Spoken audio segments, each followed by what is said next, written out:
Bonjour et bienvenue dans cette nouvelle vidéo. Je me présente, je m'appelle Angélique Capron, je suis conseillère en immobilier. Aujourd'hui dans cette vidéo, on va parler d'impayé, on va parler d'assurance impayée. Il faut savoir que l'assurance impayée est très efficace, par contre elle n'est pas infaillible et je vais tout expliquer dans cette vidéo. Allez, c'est parti! Alors tout d'abord, qu'est-ce qu'une assurance loyer impayé? Une assurance loyer impayé est une assurance qui va permettre aux propriétaires de pouvoir récupérer les loyers qui ne sont pas payés par le propriétaire.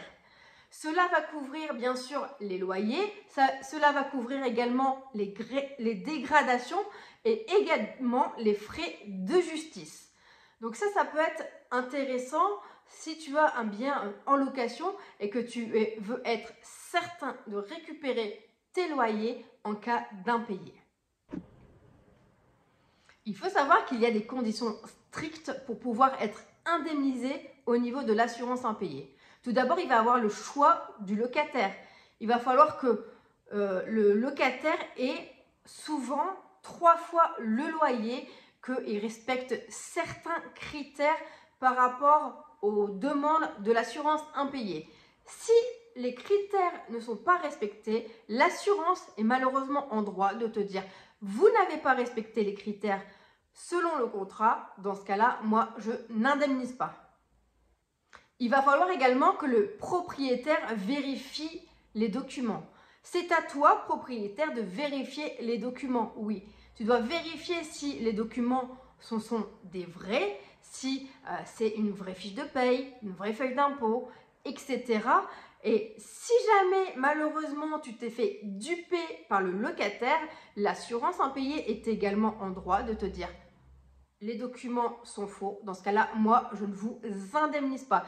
Malheureusement, voilà, ça se passe comme ça avec l'assurance impayée. C'est pour ça qu'il faut être vraiment clean et avoir toutes les informations avant de transmettre le document à l'assurance impayée. Si de ton côté, par rapport aux critères du locataire, tout est bon, si tu as un impayé, il faudra que tu fasses la déclaration d'impayé assez rapidement. Alors, ça varie. Parfois, c'est entre 30 jours et 90 jours. Si tu as une assurance impayée, je te laisse vérifier au niveau de ton assurance à combien de jours tu dois déclarer l'impayé. Fais bien attention à ça. Pourquoi? Parce que si tu fais ta déclaration en retard, ils peuvent effectivement refuser de prendre en charge ton indemnisation.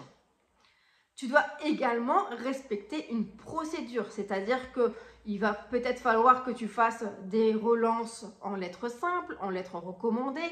Parfois, il faut qu'on ait fait un commandement de payer avant de déclarer l'impayé à l'assurance. Ça, bien sûr, ça va dépendre des assurances, comme je te dis. Donc, vérifie bien ton contrat. Et si malheureusement tu ne respectes pas la procédure, c'est encore la même problématique, c'est qu'ils ne vont pas t'indemniser. Donc tu vois, il y a encore beaucoup de points aujourd'hui, je ne peux pas tout expliquer dans cette vidéo.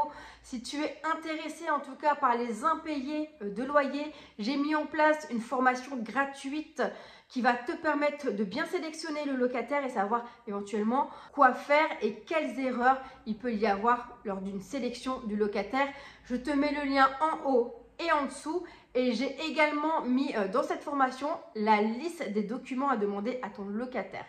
Donc, si tu veux en savoir plus par rapport aux impayés, je te laisse la télécharger. Que faire si l'assurance impayée ne t'indemnise pas? Alors tout d'abord, il va falloir que tu contactes le locataire pour trouver une solution à l'amiable. Il va peut-être falloir que tu fasses un plan d'apurement pour éventuellement échelonner les loyers et pour voir comment vous pouvez éventuellement vous en sortir si bien sûr les loyers impayés ne sont pas conséquents. Si c'est des loyers de 2-3 mois, bon éventuellement, mais si c'est beaucoup plus, là ça va être très compliqué pour le locataire de payer les loyers. Si malheureusement celui-ci ne répond pas à tes appels, il n'y a aucune solution avec lui, dans ce cas-là, malheureusement, il faudra que tu fasses une procédure juridique pour pouvoir récupérer tes loyers et éventuellement expulser le locataire. Donc tu vois, l'assurance impayée pour moi c'est quelque chose de très très bien. Enfin en tout cas moi voilà, je sais que quand j'étais en agence immobilière, C'était très facile en tout cas pour récupérer les loyers. C'est eux qui font la procédure concernant le locataire. Donc toi, tu récupères tous les mois tes loyers. Donc c'est formidable. Par contre, il y a des points essentiels à vérifier. Alors, je n'ai pas pu tout te donner dans cette vidéo. J'en parle davantage dans ma formation 0 impayé. Si cela t'intéresse, je te mets le lien au-dessus et en dessous. Et je te laisse découvrir la formation pour que jamais cela ne t'arrive. Parce qu'il y a vraiment des petites subtilités.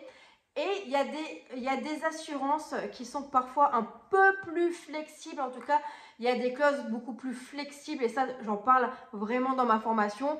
Donc, l'idée, c'est de tout te transmettre pour que tu sois en sécurité par rapport à tes investissements. Si la vidéo t'a plu, n'hésite pas à la liker et à la partager. Et moi, je te dis à bientôt pour une nouvelle vidéo. Ciao!